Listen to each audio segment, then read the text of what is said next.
Bismillahirrahmanirrahim. Alhamdulillahi rabbil alamin.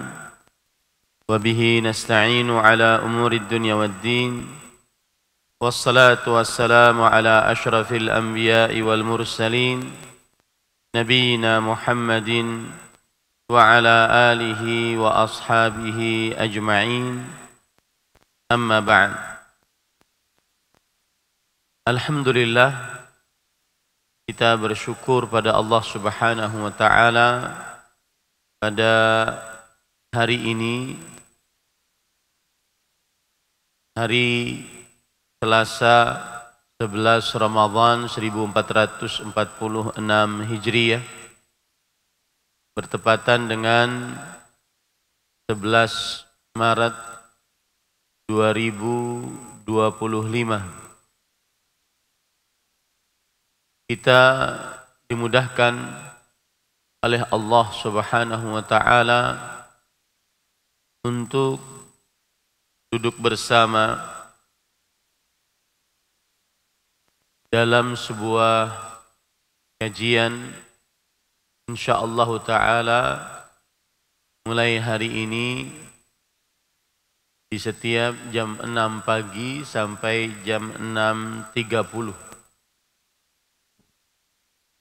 Dan ini adalah bekal untuk kalian, para santri, putra dan putri, sebelum perpulangan Ramadan 1446 Hijriah. Salawat dan salam semoga selalu Allah berikan kepada Nabi kita Muhammad sallallahu alaihi wa ala alihi wasallam, pada keluarga beliau, para sahabat, serta orang-orang yang mengikuti beliau sampai hari kiamat kelak. Dengan nama-nama Allah yang husna dan sifat-sifat yang ulia, kita berdoa, Allahumma inna nas'aluka ilman nafi'an wa rizqan tayyiban wa amalan mutaqabbala. Allahumma amin. Apa yang akan saya sebutkan sekarang dari hal-hal yang penting insyaallah ta'ala bagi kalian, baik saat berlibur ataupun saat kalian masih hidup di dunia ini.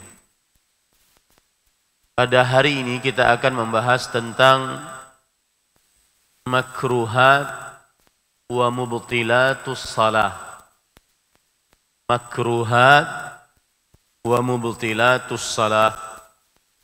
Hal-hal yang makruh dan hal-hal yang membatalkan sholat. Kenapa kita bahas ini? Karena masih banyak saya melihat di antara para santri yang sholatnya masih kurang,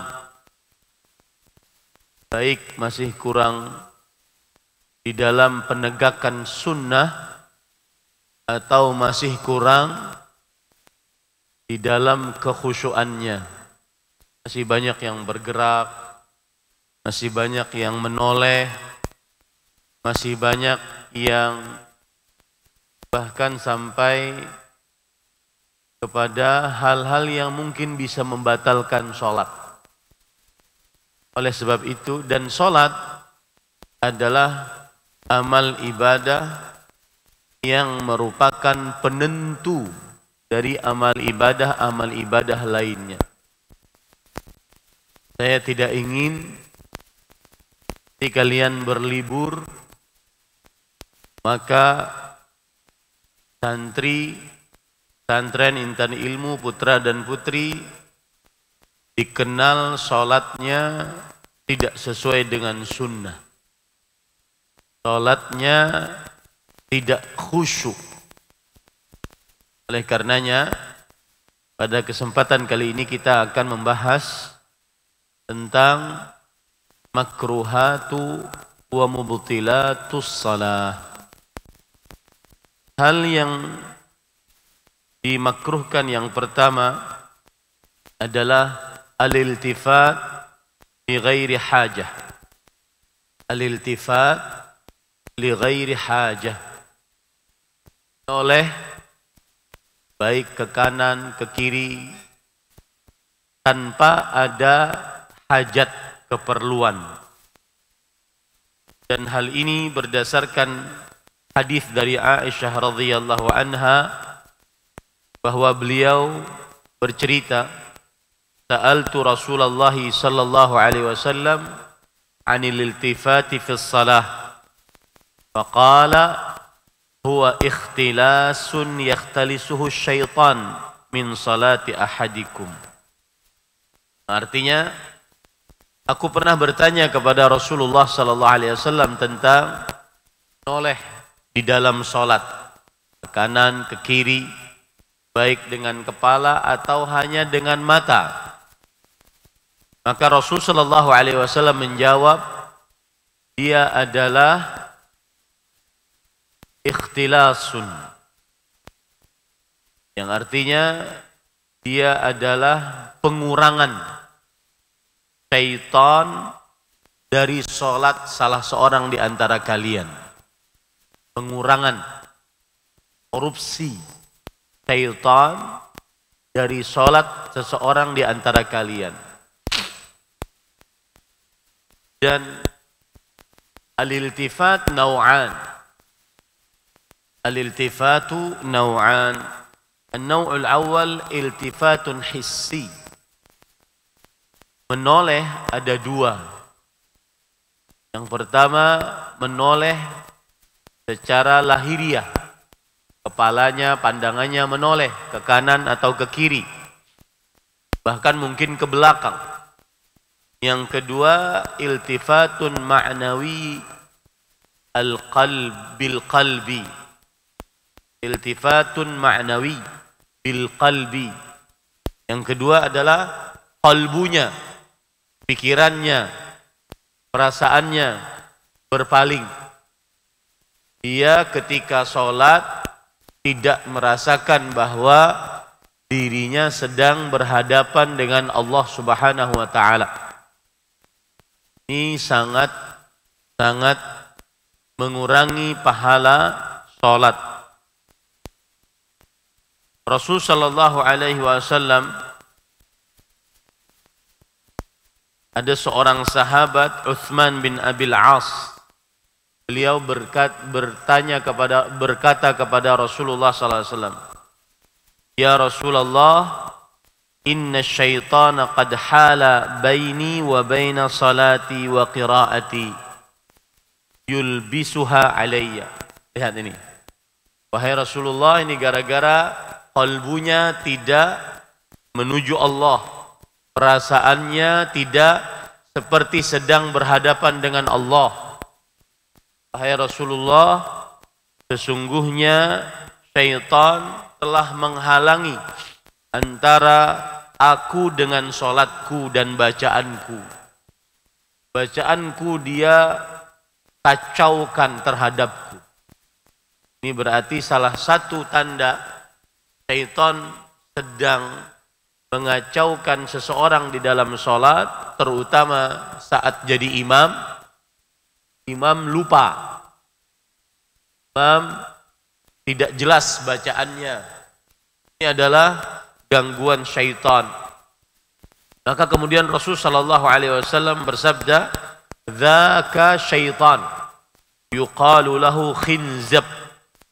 Fa idza ahsastahu fata'awwadz billah watful an yasarika thalathan." Itu adalah syaitan. Namanya khinzab atau khinzib. Apabila kamu merasakan demikian, sholatnya tidak fokus, maka ucapkanlah a'udzubillahi minasyaitonir rajim. Kemudian sedikit meludah ke arah kiri sebanyak 3 kali. Jangan dahaknya dikeluarin. Apalagi kalau seandainya dia jadi makmum. Di sampingnya ada orang, tapi cukup sedikit saja. Ya, terutama sholat sendirian atau jadi imam. Sholat sendirian atau jadi imam. Imam banyak lupanya. Itu adalah diganggu oleh syaitan, namanya apa tadi? Khinzab atau khinzib, dua-duanya benar. Baik, itu hal yang dimakruhkan yang pertama. Yang kedua, raf'ul basar ila sama. Raf'ul basar ila sama, begini. Tidak boleh sholat mengangkat pandangan ke langit. Sholat dimakruhkan mengangkat pandangan ke langit. Hal ini berdasarkan hadis dari Anas bin Malik radhiyallahu anhu.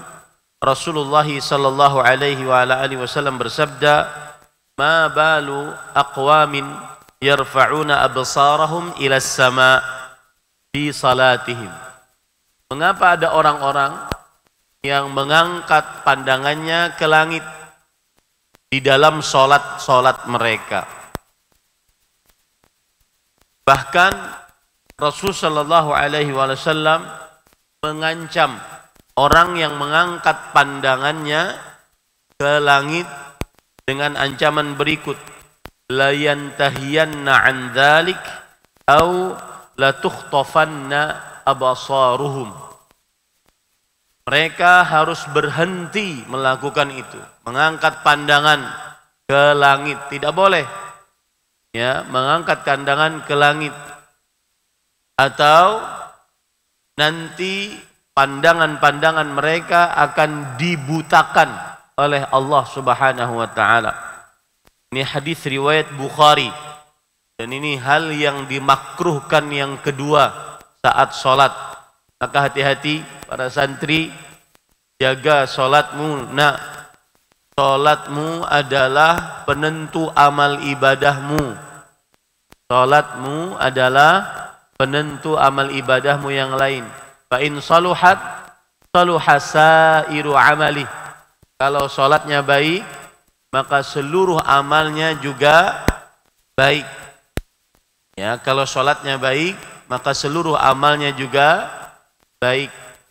Wa in fasadat fasada sairu amali.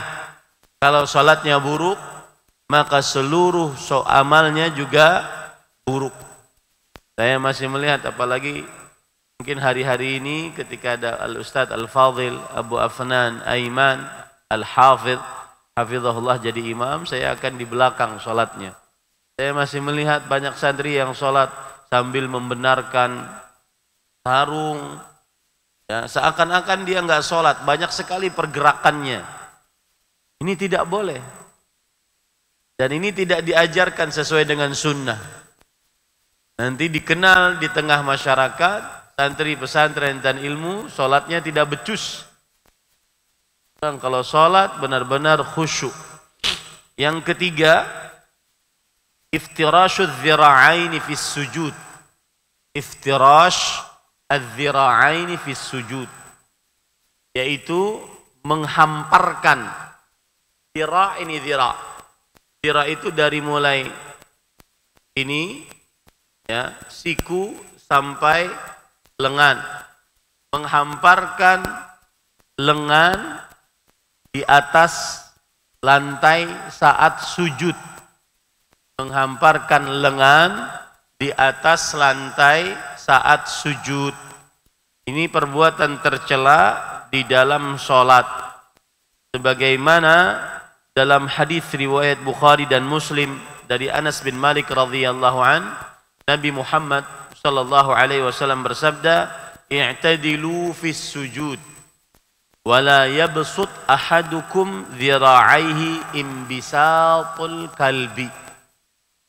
Yang artinya, tegaklah di dalam sujud. Kalau sujud, perhatikan saya semua. Kalau sujud, tegak sujudnya. Jangan sampai seseorang sujudnya seperti anjing sedang duduk, menghamparkan kakinya. Ya, seperti ini.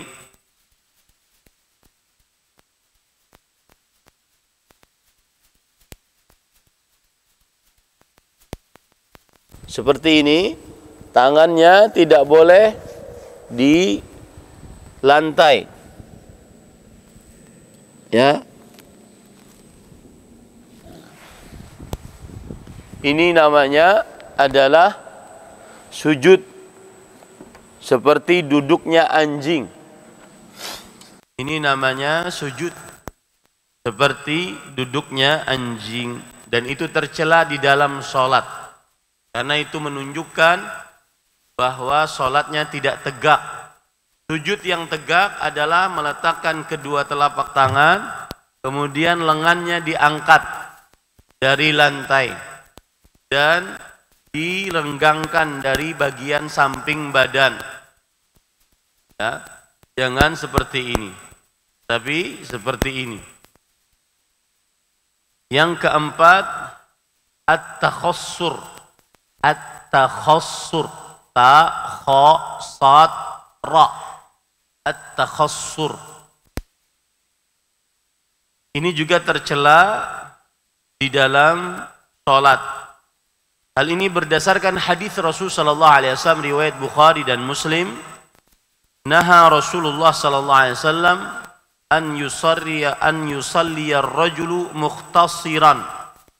Rasulullah sallallahu alaihi wasallam melarang seseorang sholat dalam keadaan mukhtasir, melakukan takhassur.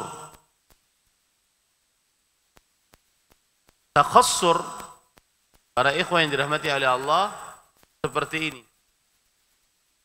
Sholatnya sambil berkecak pinggang.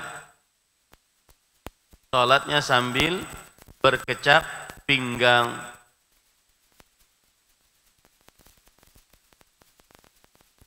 Aisyah radhiyallahu anha pernah menjelaskan, kanat takrahu an yaj'al al-musalli yadahu fi khasiratih. Innal yahuda taf'aluhu. Aisyah menjelaskan takhassur adalah seorang yang sholat meletakkan tangannya di khasirah. Khasirah ini, beliau mengatakan itu adalah perbuatan orang Yahudi. Itu adalah perbuatan orang Yahudi.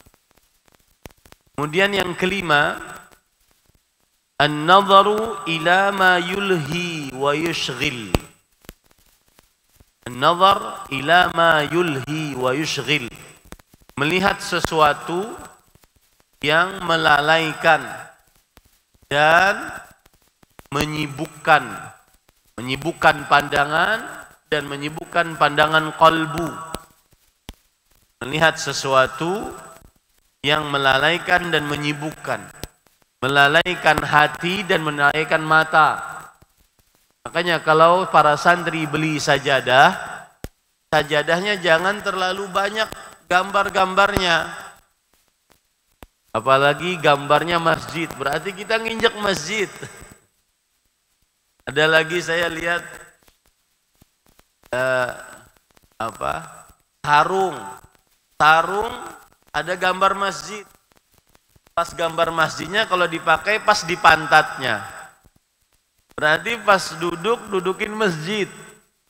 Meskipun itu gambar, jauhi saja. Ya. Maka yang antum bisa lihat, orang yang berilmu dia akan beramal sesuai dengan ilmunya. Orang yang tidak berilmu dia akan melakukan yang dia anggap itu adalah bagus. Maka orang yang sudah berilmu kalau beli sejadah jangan yang terlalu rame.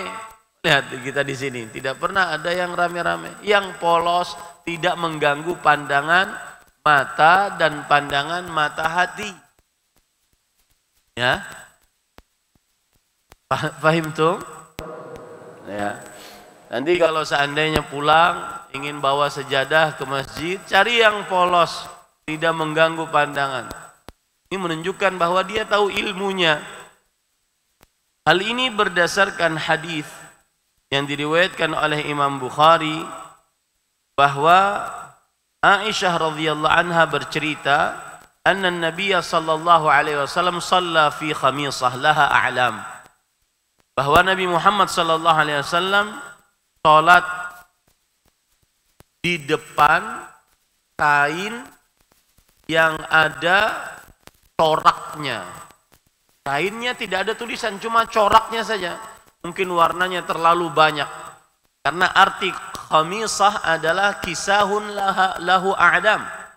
Khamisah adalah kain yang memiliki corak. Kemudian falamman saraf, setelah selesai salat, Rasulullah sallallahu alaihi wasallam bersabda, "Idhabu bi khamisati hadhihi ila Abi Jaham, wa'tuni bi ambijati Abi Jaham, fa innaha alhatni anifan an salati." Artinya, bawa ini kainku ini kepada Abu Jaham dan ganti dengan kain ambijaniyah yang dimiliki oleh Abu Jaham. Ambijaniyah adalah sebuah kisah ghalidh la alama laha. Dia kain yang polos, tidak ada coraknya. Ini dalilnya. Yang kain yang polos tidak ada coraknya. Sesungguhnya kain yang ada coraknya tadi menggangguku. Kain yang ada coraknya tadi menggangguku ketika aku salat. Yang keenam, as-salatu ila ma yushghil wa yulhi. Salat menghadap kepada yang menyibukkan dan melalaikan. Salat kepada yang menyibukkan dan melalaikan. Hal ini berdasarkan hadis yang diriwayatkan oleh Imam Bukhari dari Anas bin Malik radhiyallahu anhu. Beliau berkata, "Kana qiramun li Aisyah radhiyallahu anha satarat bihi janiba baitiha. Faqala an-nabiy sallallahu alaihi wasallam, amiti 'anna qiramaki fa innahu la tazalu tasawiruhu ta'ridu li fi salati." Yang artinya, Anas bin Malik bercerita, Anas bin Malik pembantu Rasul sallallahu alaihi wasallam, otomatis mengetahui apa yang terjadi di dalam rumah Rasul sallallahu alaihi wasallam. Beliau bercerita adalah kiram Aisyah. Kiram itu horden. Horden yang dimiliki oleh Aisyah radhiyallahu anha. Beliau tutup dengan horden tersebut samping rumahnya. Dan samping rumahnya adalah masjid Rasulullah sallallahu alaihi wasallam. Misalkan ini rumah beliau, beliau tutup di sini. Rasulullah SAW salat di sampingnya. Ya. Lalu Nabi Muhammad SAW mengatakan, cabut, lepas kain hordenmu itu. Sesungguhnya masih saja gambar-gambarnya menghadap atau terhadapkan di hadapanku di dalam sholatku. Padahal baru di samping. Itu sangat mengganggu. Ini juga dalil menunjukkan kalau mencari sajadah yang polos, tidak yang banyak corak, apalagi banyak gambar-gambarnya, ya, gambar-gambarnya. Apalagi ada kompasnya. Nah, ngeliat nggak sajadah yang ada kompasnya? Pernah? Ya, itu sangat mengganggu karena ketika kita ruku dia gerak, sangat mengganggu. Ya. Baik, yang ketujuh, al-iqa' al-madhmum. Al-iqa'u al-madhmum. Hamzah di bawah alif, qaf, ain, alif, hamzah. Al-iqa' al-madhmum. Iqa' yang tercela. Rasul sallallahu alaihi wasallam bersabda dalam hadis riwayat Muslim dari Aisyah radhiyallahu anha, wa kana yanha an uqbatis syaitan. Rasul sallallahu alaihi wasallam melarang tentang duduk bersandarnya syaitan. Duduk bersandarnya syaitan. Bagaimana iqa' yang tercela? Iqa' yang tercela seperti ini. duduknya bersandar dengan dua telapak kaki, dengan dua telapak tangan, kemudian betisnya ditegakkan dan dia seperti ini. Nah, ini tercela di dalam sholat, tidak boleh, di luar sholat juga tidak boleh. Ya, di dalam sholat tidak boleh, di luar sholat juga tidak boleh.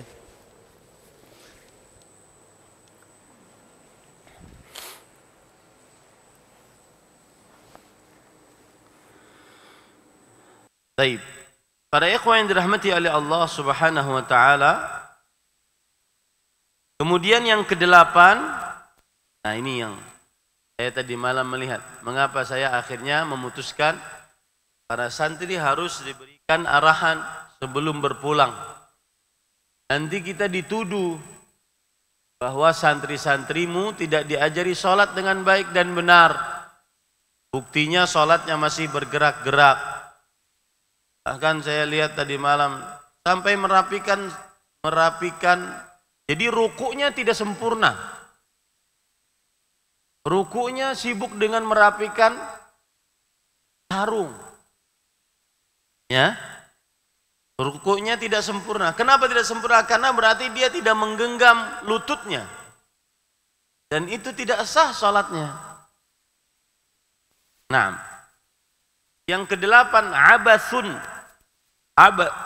abathul musalli bijawarihi, perbuatan yang dilakukan dengan anggota tubuhnya saat sholat. Abathul musalli bijawarihi, perbuatan yang dilakukan dengan anggota tubuhnya saat sholat yang bukan disyariatkan. Perbuatannya bukan disyariatkan.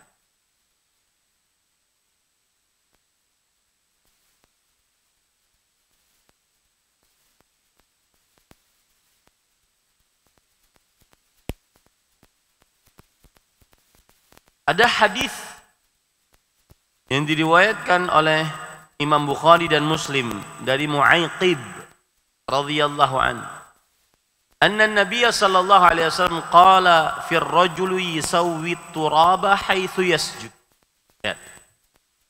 Rasul sallallahu alaihi wasallam, beliau bersabda kepada seseorang yang sedang sholat dan dia meratakan tanah saat sujud. Ini ceritanya kan di zaman dahulu Masjid Nabawi tidak ada keramik, lantainya adalah tanah. Jadi kalau sujud di atas tanah. Mungkin tanahnya sedang banyak batu. Dia sebelum sujud dia ratakan dulu, baru dia sujud. Nah, Rasul sallallahu alaihi wasallam bersabda kepada orang itu ketika mau sujud dia meratakan.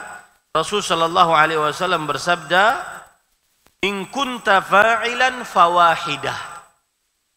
Kalau mau bergerak cukup sekali. Ya, hati-hati. Jangan seenaknya bergerak. Ya. Kemudian rapikan. Ini jangan, nggak boleh. Kalau kamu mau bergerak, merapikan itu sekali cukup. Karena kita sedang berhadapan dengan Allah Subhanahu wa taala. Tidak boleh sembarangan bergerak. Tidak boleh sembarangan bergerak. Meskipun kata satu ini masih diperbincangkan oleh para ulama. Karena Rasul sallallahu alaihi wasallam pernah sholat membawa Umamah, cucu beliau, Umamah. Ini kan menunjukkan bahwa kalau sholat sambil membawa bayi berarti banyak gerak. Makanya di sini para ulama mengatakan banyak gerak jika diperlukan boleh.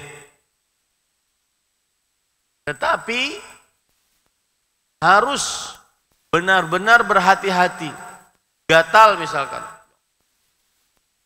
Jangan. Ini sholatnya berarti jelek, buruk, tidak benar sholatnya. Dan saya tidak ingin itu nanti terjadi kalian di luar pesantren. Ya, in kunta fa'ilan fawahidah. Kalau mau mengerjakan cukup sekali saja. Makanya di mazhab Syafi'i tidak boleh bergerak 3 kali berturut-turut dalam satu gerakan. Misalkan sedang berdiri 1, 2, 3. Itu pendapat para ulama karena hadis ini tadi. Tetapi kalian harus hati-hati. Tidak juga dibatasi 1 atau 3 berturut-turut dalam satu gerakan. Tidak juga ada dalil seperti itu. Tetapi jangan sampai bergerak yang tidak perlu, yang tidak sangat diperlukan. Jangan sampai bergerak kecuali gerakan sholat. Kemudian pada ikhwan yang dirahmati oleh Allah Subhanahu wa ta'ala, selanjutnya adalah yang keberapa? Yang ke-9, yaitu menggulung baju di saat sholat. Atau kalau seandainya, ini saya nasihatkan dari sekarang, saya tidak ingin santri saya kalau nanti liburan sholat ke masjid tanpa peci. Itu aib bagi seorang menuntut ilmu agama. Apalagi sholatnya kaosan. Ini gimana ceritanya? Santri jenis apa ini? Ya, paham tum? Jangan sampai kalian nanti liburan itu ada tanda di sini, santri pesantren dan ilmu. Tidak boleh saat seasalnya sholat yang rapi. Sebagaimana kalian sekarang rapi. Bahkan di rumah lebih rapi lagi, lebih wangi lagi. Harus terlihat simat talibul ilm. Harus terlihat sifat khusus penuntut ilmu. Jangan sama dengan orang umum. Jangan malu. Nah, kalian sudah ditakdirkan oleh Allah sebagai penuntut ilmu. Kecuali kalau kalian sudah berubah alur jadi orang umum. Ya. Kalian ini calon-calon ahli agama, calon-calon pendakwah. Jangan sampai merendahkan diri kalian menjadi orang awam dengan pakaian seperti orang awam. Ini pada ikhwan yang dirahmati oleh Allah. Rasul sallallahu alaihi wasallam bersabda dalam hadis riwayat Bukhari dan Muslim, "Umirtu an asjuda ala sab'ati a'dhum wala akufu thawban wala sya'ran." Aku diperintahkan untuk sujud di atas 7 anggota. Dan aku tidak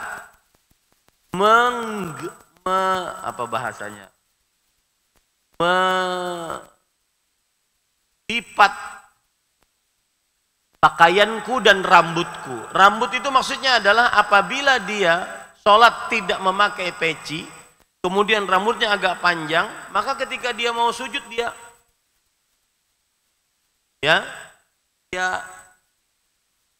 rapikan ke belakang dulu dengan tangannya. Tidak boleh. Ini menunjukkan bahwasanya boleh memang sholat tanpa peci. Tetapi bagi penuntut ilmu, tidak. Kalian penuntut ilmu, ada marwah yang harus kalian jaga. Saya sangat berpesan, nanti tanggal 16 kalian pulang. Tanggal 16 apa tanggal 20?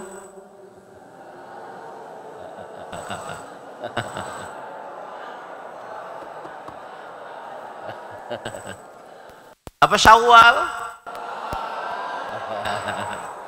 Baik. Ketika saya ceramah di masjid-masjid, nanti kalau ada santri yang pakaiannya tidak benar, hati-hati. Saya panggil orang tuanya langsung. Ya, kalian penuntut ilmu harus jaga marwahnya.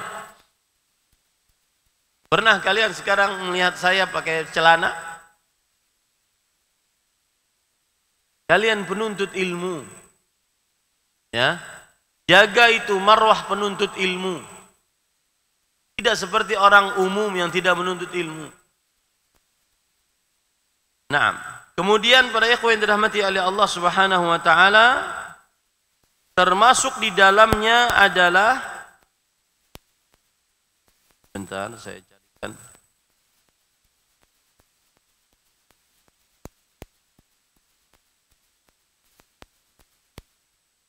menguap di dalam sholat. Ini termasuk tercela di dalam sholat. At-tatha'ubu minasyaitan, fa idza tatha'aba ahadukum falyaqdhim mastata'. Yang artinya menguap itu dari syaitan. Maka jika dia menguap, dia tahan semampunya. Jadi ada tahapan dia dalam menguap itu. Yang pertama dia tahan. Jangan menguap. Kalau tidak sanggup dia menahan, maka dia baru letakkan tangannya di mulutnya. Atau biasa kami kalau di Arab Saudi, dia akan pakai surban, maka dia tahan dengan surbannya. Ya. Jadi awal pertama adalah ditahan, jangan sampai menguap. Karena menguap itu dari syaitan. Maka sangat tercela penuntut ilmu menguap. Malah dia habis-habiskan. Enggak benar. Apalagi itu terjadi di dalam sholat. Apalagi terjadi di dalam sholat. Kemudian yang selanjutnya, as-salatu fil masjid liman akala al-basal wathum wal qurras. Sholat di masjid setelah dia makan yang berbau. Karena ada bawangnya, bawang putih, bawang merah. Harus ke masjid itu benar-benar wangi. Wangi tubuhnya, wangi mulutnya. Jangan asal-asal ke masjid. Ya. Kemudian yang selanjutnya, salatun nafil inda mughalabatin naum. Salat sunnah, dalilnya tadi para ikhwan yang dirahmati oleh Allah, man akala thuman aw basalan falyatazilna aw liya'tazil masjidana wal yaq'ud fi baitih. Siapa yang makan bawang merah, bawang putih, maka hendaklah dia menjauhi kami atau menjauhi masjid-masjid kami, dan hendaklah dia duduk di rumahnya sampai baunya hilang. Tapi jangan sengaja.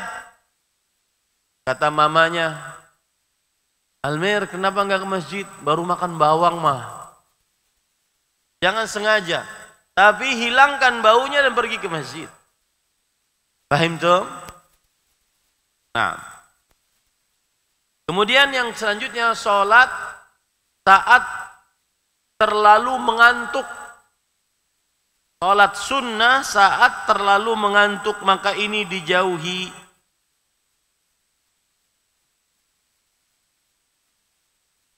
Rasul sallallahu alaihi wasallam bersabda, "Idza na'isa ahadukum fi shalah falyarqud hatta yadhhaba anhu an-naum." Jika salah seorang dari kalian mengantuk di dalam salatnya, duduklah sampai hilang ngantuknya. Fa inna ahadakum idza shalla wa huwa na'is la'allahu yadhhabu yastaghfir fayasubbu nafsahu. Karena kalau dia sholat dalam keadaan ngantuk, mungkin lisannya yang aturan minta ampun dari Allah, malah mendoakan keburukan untuk dirinya karena dia ngantuk. Ya, ini para ikhwan yang dirahmati oleh Allah Subhanahu wa taala. Kemudian terakhir saya sebutkan secara cepat hal-hal yang membatalkan sholat. Yang pertama, al-kalamul amdu ma'a az-zikr. Berbicara dengan sengaja, dan dia sengaja, dan dia dalam keadaan ingat bahwa dia sedang sholat. Maka ini tidak boleh dan membatalkan puasa, membatalkan sholat. Inna hadhihi as-salah la yasluhu fiha syai'un min kalamin nas. Innama huwa tasbih wat takbir wa qiraatul Quran. Hadis riwayat Muslim. Sesungguhnya salat ini tidak pantas di dalamnya sedikit pun dari perkataan manusia. Sesungguhnya dia adalah ucapan subhanallah, ucapan Allahu Akbar, dan pembacaan Al-Quran. Yang kedua, ad-dhahku bi sautin yasma'hu al-musalli aw ghairuhu. Ad-dhah, tertawa yang didengar oleh orang yang sholat sendiri atau selainnya juga mendengar. Ini apalagi yang seperti ini. Jangan sampai terjadi pada diri kalian saat sholat, bercanda, tertawa, terutama diri kalian di pesantren atau di luar pesantren. Sampai mati, jangan sampai sholat bercanda. Hati-hati, saya tidak ingin mendengar. Jangan sampai masuk media sosial, lihat kelakuan santri pesantren dan ilmu. Sholatnya bercanda. Hati-hati, takut kepada Allah pertama kali sebelum kepada manusia. Kemudian dalilnya ijma'. Dalilnya ijma'. Imam Ibnul Munzir berkata, wa ajma'u ala anna ad-dhahka yufsidus salah. Ajma'u ala anna ad-dhahka yufsidus salah. Yang ketiga, al-aklu wa syurb, makan dan minum saat salat. Ini juga membatalkan puasa. Afwan. Membatalkan apa? Salat, ya. Dalilnya juga ijma'. Dikatakan oleh Imam Ibnul Munzir, wa ajma'u ala anna man akala aw syariba fi salatihi al-fard 'amidan anna 'alaihi al-i'adah. Para ulama bersepakat bahwa siapa yang makan dan minum dalam salat wajib, maka wajib dia mengulang. Salatnya batal, tidak sah. Yang kelima, inkishaful aurati amdan. Inkishaf al-aurah amdan. Terbukanya aurat dengan sengaja. Ini perhatikan para santri. Ya, akan sangat lebih baik kalian sholat di masjid dengan jubah, dengan sarung, dengan celana kadang-kadang terlalu sempit. Kalau bajunya juga terlalu pendek, kalau pas sujud kelihatan belahan pantatnya. Hati-hati ini. Jangan sampai, ya, jangan sampai ada yang seperti ini. Kalian penuntut ilmu, bukan orang umum. Terlebih lagi penuntut ilmu. Yang orang umum saja batal sholat. Ya. Kemudian para ikhwan yang dirahmati oleh Allah Subhanahu wa taala, yang keenam, al-abath al-kathir al-mutawali li ghairi darurah. Ini perhatikan, pembatal salat, bergerak yang banyak dan terus menerus tanpa ada keperluan yang sangat. Al-abath al-kathir al-mutawali li ghairi darurah, bergerak yang banyak terus menerus tanpa ada keperluan yang sangat. Ini hati-hati, jangan sampai bergerak. Saya tidak ingin lagi melihat para santri ada yang terlalu banyak bergerak. Salatlah dengan khusyuk.